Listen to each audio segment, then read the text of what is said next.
خبر شامل کرتے ہیں اوکاڑا سے UNP نیوز کے رپورٹر شیخ ندیم شیراز کی۔ سیشن کورٹ کے احاطہ میں شجرکاری مہم کا افتتاح کرتے ہوئے ڈسٹرکٹ اینڈ سیشن جج وسیم الرحمان خان خاکوانی نے کہا کہ پاکستان کو سرسبز و شاداب بنانے کے لیے کلین اینڈ گرین مہم میں ہر شخص کو اپنا کردار ادا کرنا ہے۔ ہر پاکستانی اپنے والدین اور بچوں کے نام کا پودا لگائے اور اس کی دیکھ بھال کرے۔ پودے لگانے کی مہم ہماری اجتماعی کاوشوں سے ہی کامیاب ہو سکتی ہے۔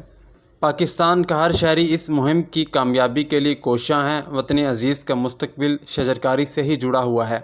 یہ آنے والے وقتوں کی بہترین سرمایہ کاری ہے۔ اپنی آنے والی نسلوں کو ایک خوشگوار اور صاف ستھری فضا فراہم کرنے کے لیے ضروری ہے کہ ہم اس مہم میں بڑھ چڑھ کر حصہ لیں۔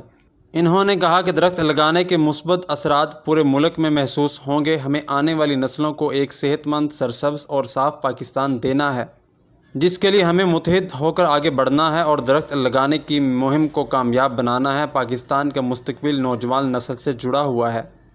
پاکستان اور پنجاب کو صاف اور سرسبز بنانے کے لیے نوجوانوں کو آگے آنا ہوگا۔ کلین اینڈ گرین پاکستان مہم کے اثرات معاشرہ کو بہتری کی طرف لے کر جائیں گے۔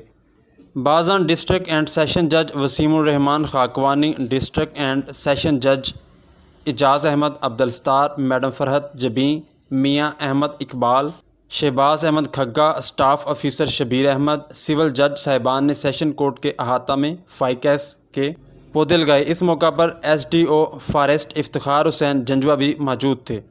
ناظرین، اگر آپ نے ابھی تک ہمارا UNP نیوز چینل سبسکرائب نہیں کیا تو اسے سبسکرائب کریں، بیل آئیکن پر کلک کریں تاکہ ہماری آنے والی نئی ویڈیو بآسانی آپ تک پہنچ سکے۔